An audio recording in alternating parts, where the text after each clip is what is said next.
দেশে একদিনে ডেঙ্গি আক্রান্ত হয়ে আরও ৫ জনের মৃত্যু হয়েছে। এ নিয়ে ডেঙ্গিতে মৃতের সংখ্যা বেড়ে দাঁড়ালো ৮২ জনে। এই সময়ে ডেঙ্গিতে আক্রান্ত হয়ে হাসপাতালে ভর্তি হয়েছে ৮৩৯ জন। রবিবার স্বাস্থ্য অধিদপ্তরের সংবাদ বিজ্ঞপ্তিতে এসব তথ্য জানানো হয়। এতে বলা হয়, আক্রান্তদের মধ্যে বরিশাল বিভাগে ১১৭ জন, চট্টগ্রাম বিভাগে ১০০ জন, ঢাকা বিভাগে সিটি কর্পোরেশনের বাইরে ১৩৫ জন, খুলনা বিভাগে ১৫৯ এবং ময়মনসিংহ বিভাগে ৭৯ জন, রাজশাহীতে ৭১, রংপুর বিভাগে ২৩ এবং সিলেট বিভাগে ৩ জন হাসপাতালে ভর্তি হয়েছে। চলতি বছরে এখন পর্যন্ত ডেঙ্গিতে আক্রান্ত হয়েছে ২৮,৯২৯ জন।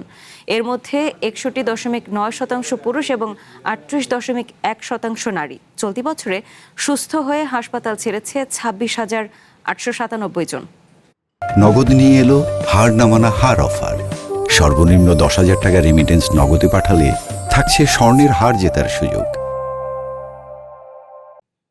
চাঁপাইনবাবগঞ্জের বেশ কিছু এলাকায় ডেঙ্গির হটস্পটে পরিণত হয়েছে।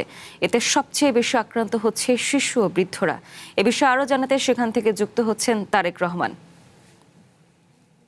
তারেক, জেলার কোন কোন অঞ্চলে ডেঙ্গির প্রকোপ সব থেকে বেশি এবং বর্তমান পরিস্থিতি কি ডেঙ্গির সেখানে? আমাদের বিস্তারিত জানাবেন। কিন্তু চাঁপাইনবাবগঞ্জ পৌর এলাকায় ডেঙ্গির হটস্পটে পরিণত হয়েছে। অর্থাৎ চাঁপাইনবাবগঞ্জ পৌর এলাকার বেশ কিছু এলাকায় প্রতিদিনই ডেঙ্গি আক্রান্ত রোগী এই চাঁপাইনবাবগঞ্জ জেলা হাসপাতালে ভর্তি হচ্ছেন। আউটডোরও আজকে বেশ কয়েকজন ডেঙ্গি আক্রান্ত রোগী শনাক্ত হয়েছে বলে আমাদেরকে হাসপাতাল কর্তৃপক্ষ জানিয়েছে। আপনারা কিন্তু আমি একটু তথ্য যোগ করতে চাই, এই চাঁপাইনবাবগঞ্জ পৌরসভা তাদের অর্থ সংকটের অজুহাত দিয়ে মশক নিধন কার্যক্রম একেবারে সীমিত করে রেখেছে বলে আমাদের কাছে অভিযোগ করেছেন নাগরিকরা। আমরা কথা বলেছিলাম চাঁপাইনবাবগঞ্জ পৌরসভার কর্মকর্তাদের সঙ্গে। তারা বলছেন রাজস্ব খাত থেকে মশক নিধন কার্যক্রম তারা চালাচ্ছেন। যে পরিমাণ মশক নিধন কার্যক্রম পরিচালনা করার কথা সেটি তারা পর্যাপ্ত পরিমাণে করতে পারছে না। যদি অর্থ ছাড় হয়, অর্থাৎ অর্থ যদি তারা প্রায় পান, সেক্ষেত্রে তারা অভিযান আরো জোরদার করতে পারবেন, এমনটি তারা আমাদেরকে জানিয়েছেন। আমরা কথা বলেছিলাম চাঁপাইনবাবগঞ্জ জেলা হাসপাতালের চিকিৎসকদের সঙ্গে। তারা বলছেন প্রতিদিন জেলা হাসপাতালে অসংখ্য রোগী আসছেন চিকিৎসা নিতে ডেঙ্গি আক্রান্ত হয়ে।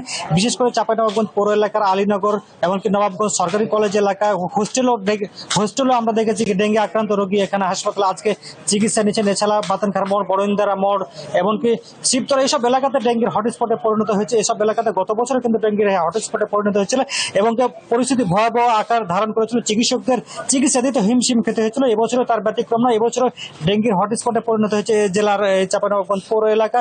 এই হাসপাতালে বর্তমানে আজকে ৩৭ জন ডেঙ্গি আক্রান্ত রোগী চিকিৎসা নিচ্ছেন।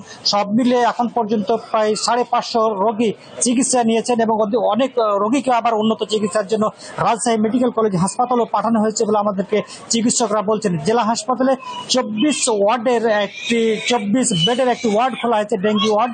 এই ওয়ার্ডে রোগীদেরকে রেখে চিকিৎসা দেওয়া হচ্ছে। সেই ওয়ার্ডে চিকিৎসা না পেয়ে অনেক রোগী কিন্তু রাস্তার উপরে এবং কি বাইরে, গেটের বাইরেও চিকিৎসা নিচ্ছেন বলে আপনি আমাদের ক্যামেরাতে এখন দেখতে পাচ্ছেন। অধিকাংশ রোগীরা অভিযোগ করছেন, ডেঙ্গি আক্রান্ত রোগীরা আমাদের সাথে কথা বলেছেন। তারা বলছেন চাঁপাইনবাবগঞ্জ পৌরসভার উদাসীনতা এবং তাদের অপরিচ্ছন্নতা এবং মশক নিধন কার্যক্রম না থাকায় ডেঙ্গির ভয়াবহতা আরো দিন দিন ছড়িয়ে পড়ছে এবং প্রত্যন্ত অঞ্চলে কিন্তু ডেঙ্গি আক্রান্ত রোগীদের সংখ্যা বাড়ছে বলে আমাদের কাছে জানিয়েছেন।